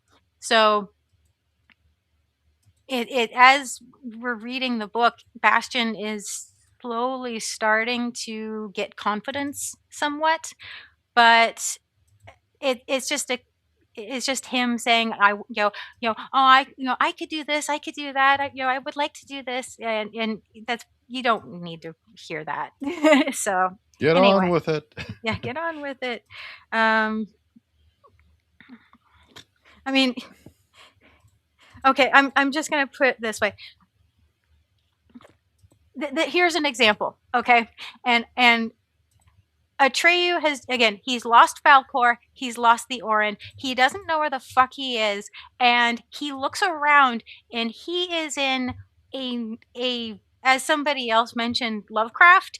Actually, yes, he is in a Lovecraft town where all of the houses are Victorian and derelict and everything, you've got maybe ghost lights in the windows, but everything is dark and ominous and spooky and maybe a little scary, I kind of thought it was and more gothic horror. it's very gothic horror, right? And then so you have that, and it's a he's wandering around and he's going through the different houses. On the table there was still a half-eaten meal, dishes of black soup, dishes with black soup in them, and one stinky chunk of something that might have been bread. He ate some of both. The taste was disgusting, but he was very hungry. It struck him as almost fitting that he should end up in this town, just the place he thought for someone who had given up hope. So you get that from Atreyu, right? That he's eating this last meal of rotten food, saying that you know this is the perfect place for someone who's given up hope. And the next line is from Bastion. For some strange reason, his thoughts turn to Anna's apple strudel. It's like, wow, kid. Way to derail the story. not only derail the story, it's like, and you're shocked you're fat. I mean, not to fat shame the kid or anything, but he is the most German child ever, except for Augustus Gloop.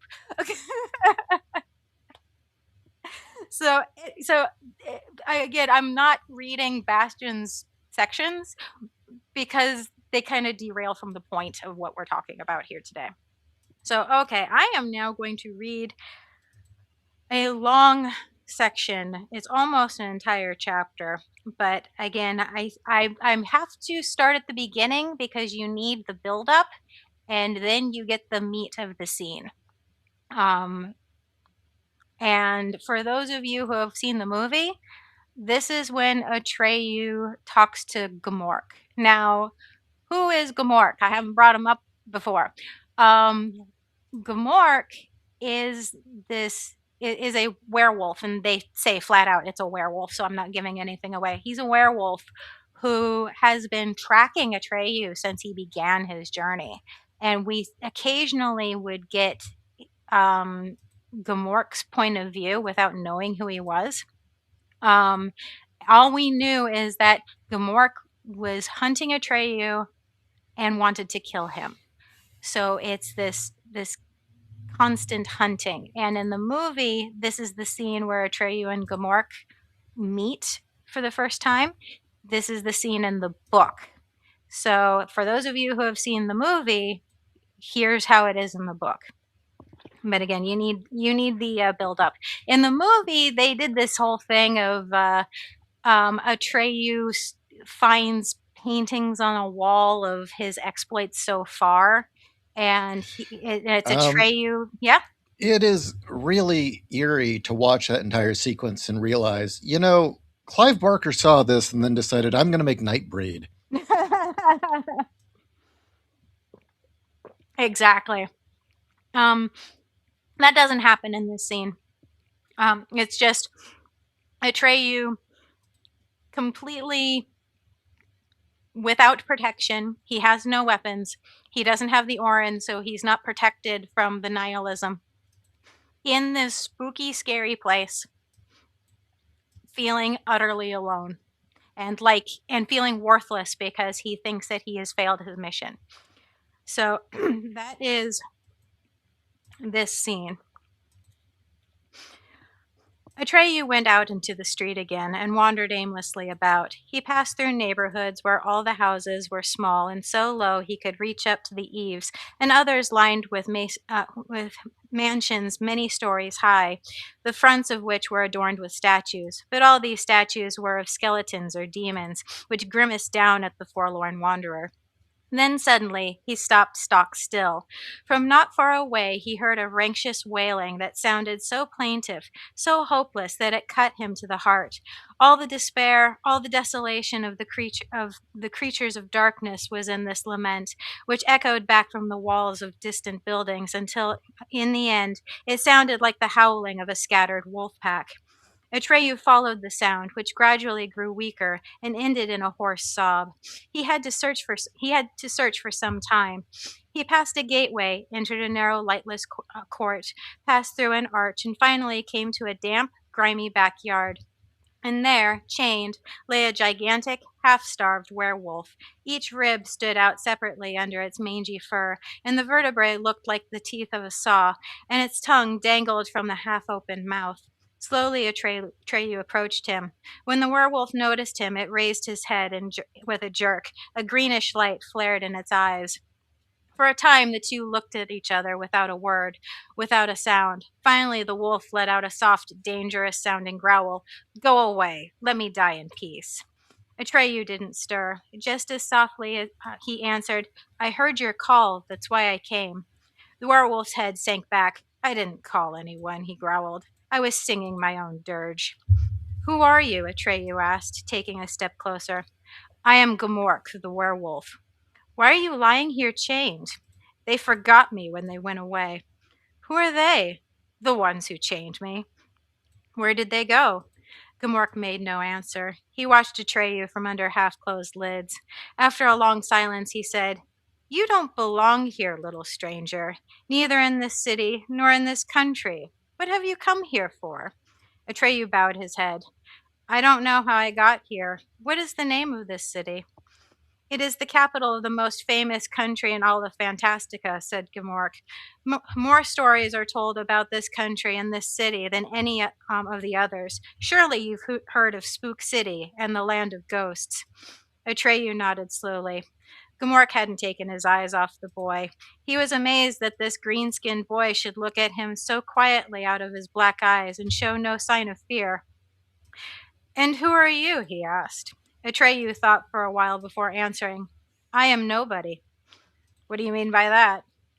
I mean that I once had a name. It can't be named anymore. That makes me nobody.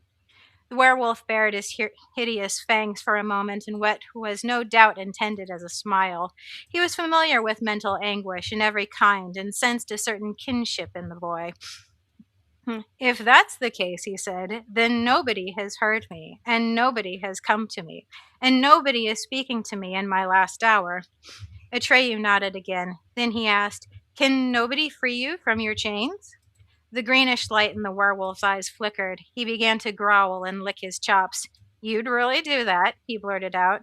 You'd really set a hungry werewolf free? Do you know what that means? Nobody would be safe from me. I know, said Atreyu, but I'm nobody. Why should I be afraid of you? He wanted to approach Gamork, but again the wolf uttered his deep, terrifying growl. The boy shrank back. Don't you want to be free? He asked. All at once the werewolf seemed very tired. You can't do that, but if you come within my reach, I'll have to tear you to pieces, my boy. That would delay my end a little, an hour or two, so keep away from me and let me die in peace. Atreyu thought it over. Maybe, he said finally, maybe I can find you something to eat. I'll look around. Slowly, Gamork opened his eyes. The greenish fire had gone out of them. Go to hell, you little fool. Do you want to keep me alive until the nothing gets here? I thought, Atreyu stammered, that maybe if I brought you food and you were full, I could get close enough to take off your chains. Gamork gnashed his teeth. Do you think I wouldn't have bitten through them myself if this was an ordinary chain? As though to prove his point, he clamped his jaws on the chain. The chain jangled as he tugged and he pulled at it. After a while, he let it go. It's a magic chain. Only the person who put it on can take it off, but she will never come back. Who is that? Gamork whimpered like a whipped dog. It was some time before he was calm enough to answer. It was Gaia, the Princess of Darkness. Where has she gone? She's leapt into the nothing, like everyone else around here. Atreyu remembered the mad dancers he had seen outside the city in the foggy countryside. Why didn't they run away? He murmured. Because they had given up hope. That makes you beings weak. Then nothing pulls at you, and none of you has the strength to resist it for long. Gamork gave a deep, malignant laugh. What about you? Atreyu asked. You speak as if you weren't one of us. Gamork watched him out of the corner of his eye.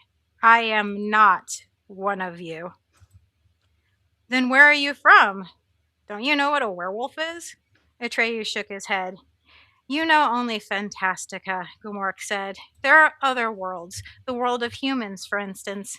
But there are creatures who have no world of their own, but are able to go in and out of many worlds. I am one of those. In the human world, I appear in human form, but I'm not human.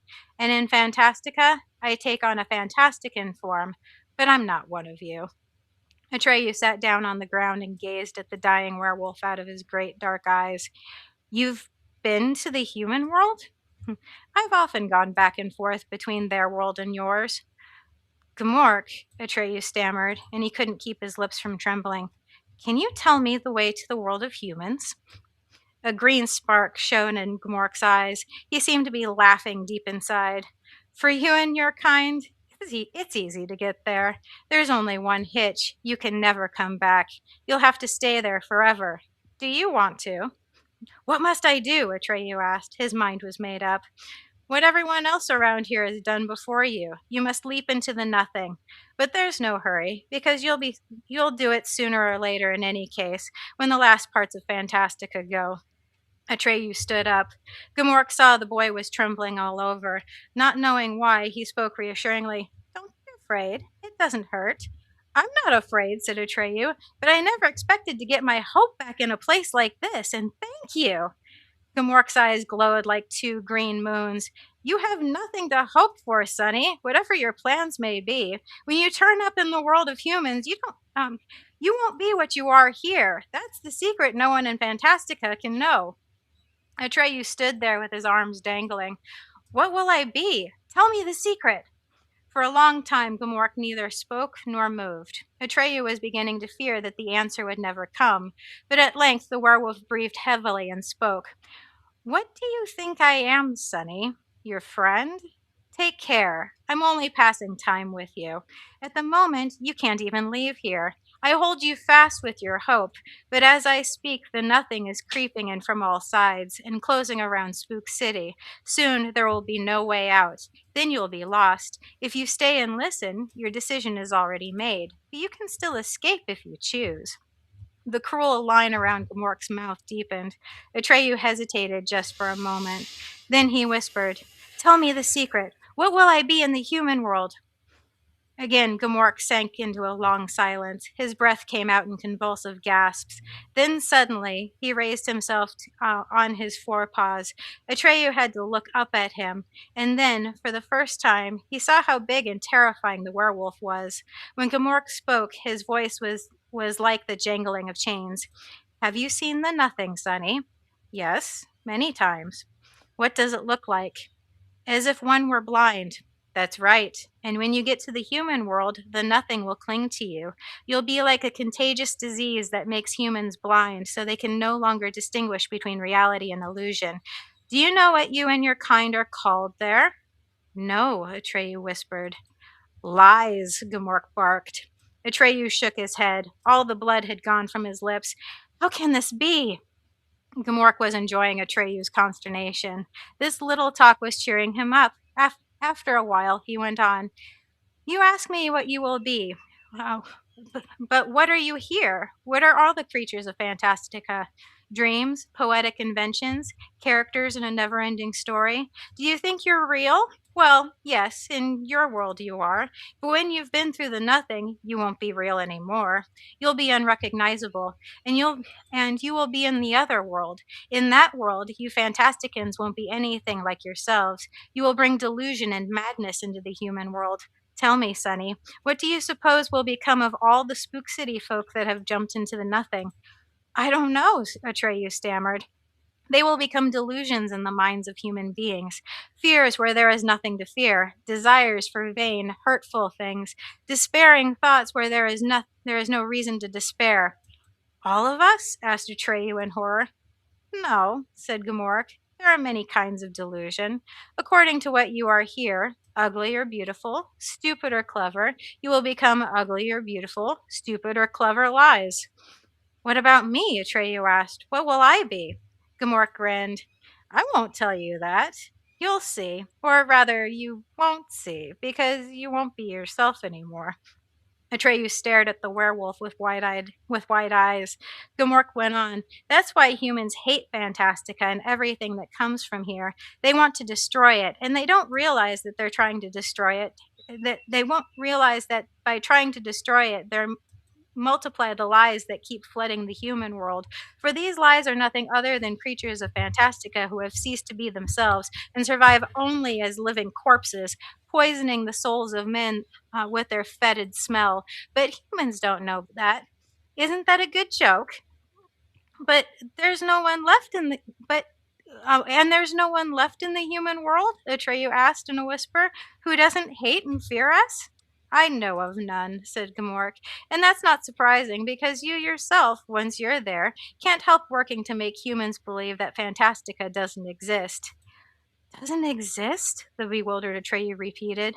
"That's right, Sonny," said Gamork. "In fact, that's the heart of the matter. Don't you see?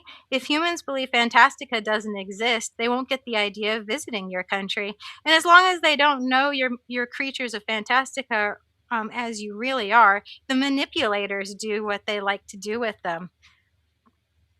"What can they do?" Whatever they please. When it comes to controlling human beings, there is no better instrument than lies. Because you see, humans live by belief, and beliefs can be manipulated. The power to manipulate beliefs is the only thing that counts. That's why I sided with the powerful and served them, because I wanted to share in their power. So, yeah, that's the full scene with Gamork. And now think of the last 20 years and how they have gutted and deformed and distorted all of our myths, all of our heroes, all of our fantasies, Mhm. and turned them into propagandist lies, all in service of woke ideology. Brain dead, conformity, moronic, virtue signaling, all empty crap. Think about the entirety of what they have done to Star Wars and the MCU and our classic myths and our legends. Helen of Troy is now going to be an ugly black woman. They couldn't even get an attractive one. No, she had to be an ugly one. Um, think about what they've done to Star Trek, Starfleet Academy. That looks like a huge fucking lie to me. Lies about what heroism is, lies about what virtue is.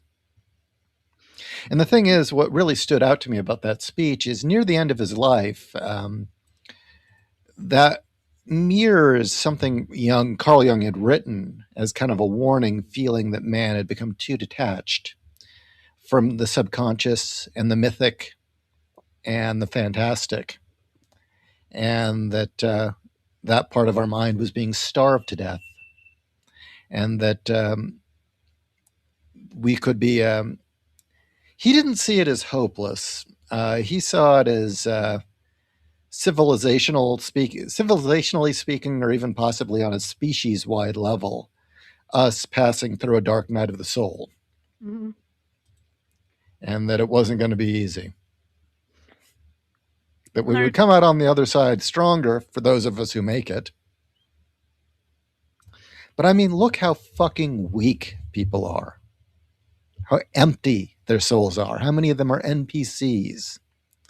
I mean, one thing that really disgusted me last week is we went to kind of a head shop that we would stop in from time to time, and how this, you know, head shops used to be kind of an edgy place. And it was just wall to wall. You know, it had all the trappings of goth and punk and all that other stuff, but it was wall to wall virtue signaling and rainbow flag bullshit. Oddly enough, mixed in with a lot of Satanism. What a shock. Um, and we were talking to a clerk there, and he was going on about how he couldn't watch movies where dogs where an animal got hurt because he was so empathetic. He's so empathetic he couldn't. He has to go on a website to check to make sure if an animal gets hurt in a movie, and it's like that doesn't make you empathetic. That makes you a fucking pussy. Mhm. You have no fucking empathy. You just have a craving for your own weak comfort, you little shit. And the irony is this motherfucker saying how he can't handle movies where an animal gets hurt, and he's got satanic paraphernalia all over him. It's like, okay, but you indulge in symbology of a religion that engages in animal sacrifice. Fuck you.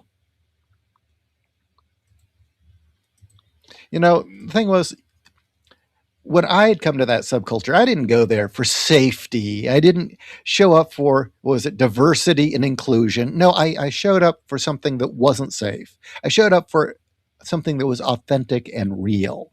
And that is one of the things we are lacking hard. Yeah, Passing Ghost has got it right. Gay. And I even told him when we were talking, I said, no, you need that fucking generational terror of having to watch the horse die in the swamp. And I wasn't kidding. But yeah, your turn.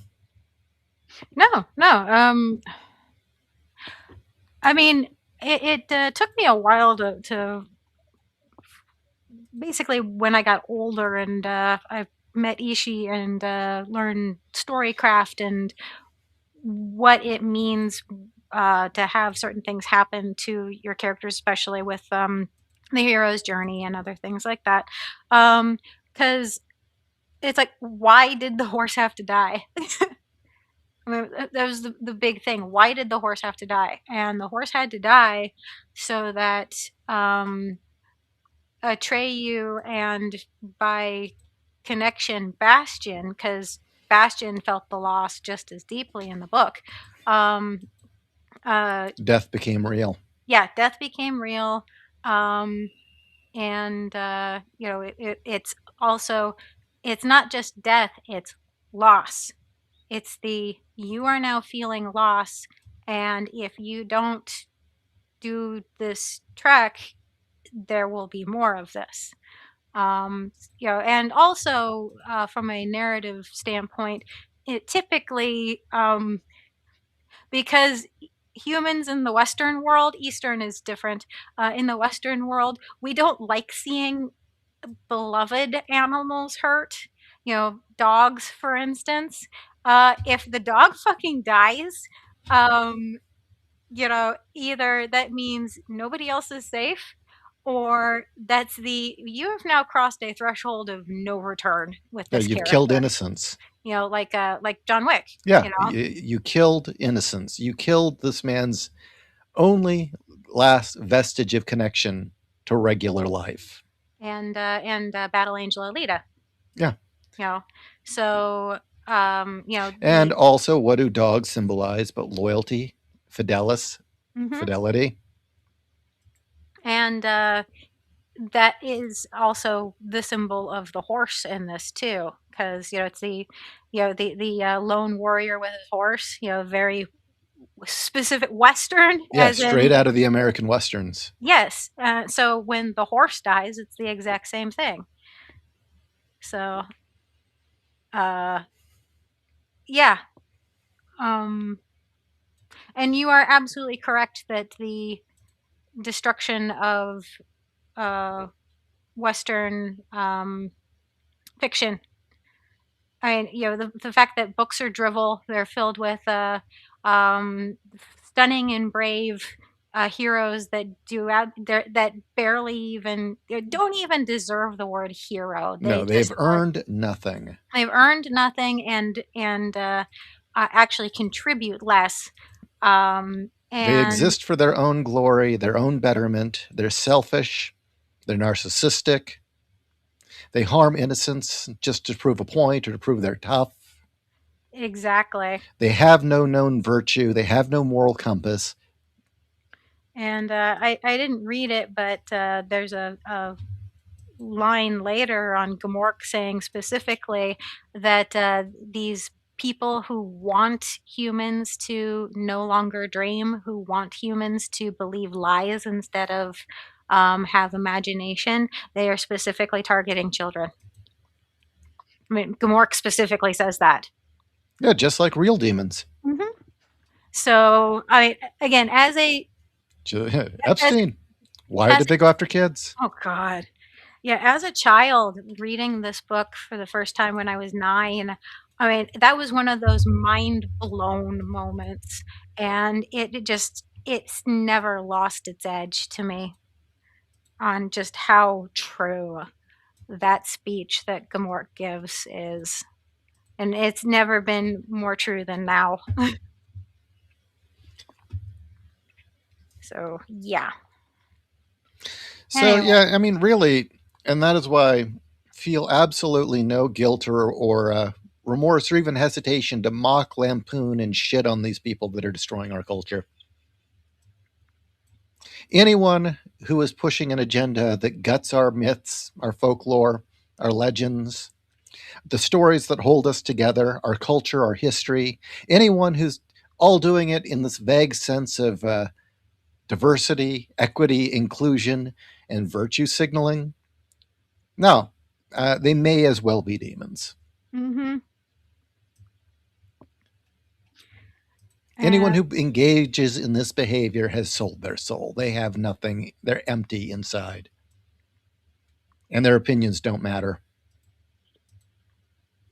Seriously, unless they can redeem themselves through their actions, not their words, their opinions really don't matter. mm-mm. And that was the part you really felt was important. Yeah, Okay. that's like, one of well, actually for I think that that was the most important thing to take away from the book. There's another section later on, but it is 4:45 our time. All right. So, yeah, we're going to go game with Ralts now. We can pick this up either later this week or next week because I know there's a lot more. I mean, we didn't even get back to the childlike empress and the Nope. nature of the anima and the shadow. No, we haven't circled back to that yet. Oh, So, wow. hmm? Read the comment. Siebenfest. I ordered a copy of the book to read myself. I did get it in German to kill two birds with one stone. Please tell me if there's any difference in the translation. I am always fascinated by that. I wish I could read German. I just haven't gotten off my ass to teach myself. No, you just know enough to vaguely understand what Rammstein's saying. Yes, actually, you are absolutely correct. Actually, And but I think this is Owen, but it's Guyver Art. yeah, that's Owen. Hey, Owen, good to see you again. It's been way too long. This is why I want to create my own mythology that promotes actual truths, even if it's just me sharing art and talking about the characters I made. And you know what, Owen? That's very important that you do that. I always love it when I catch your drawings on Instagram. So no, seriously. And, you know, from an early age, unless it's beaten out of us, we kind of create our own personal mythologies, and they always draw upon this mythic structure that we've been discussing here with Neverending Story. I Hmm. mean, the hero's journey, I know there had been a war against getting rid of the hero's journey in Hollywood. And I know that shitheads like Grant Morrison pioneered that and really beat that drum, as did Alan Moore, essentially wanting to rip from our souls the very story structure that defines our lives. Um, we naturally gravitate toward that narrative. It's just part of how we think. So when you create your own mythologies, they tend to draw upon the classics, if even if we're unaware of it. And Hmm. that's what kind of shows how deeply these stories are ingrained in our wiring, that there's some sort of epigenetic thing where it's in our DNA. These stories appear anyway, even when we're unaware of them. They can't help but pop up. And here's the good part. All right, no matter how hard they try and erase it from us, I'm sorry. 20 years of stupid ideology, or if you want to count the 60s, 50, 60 years of brain dead ideology is not going to be able to undo millions of years of evolution. Hmm. It'll get ugly and get damaging, but no, they can't. They're not going to. They can't rob us of our humanity. No. All right, everyone. Thank you for joining us, and Tune in for part two all right. Good night, later. everyone. Good night.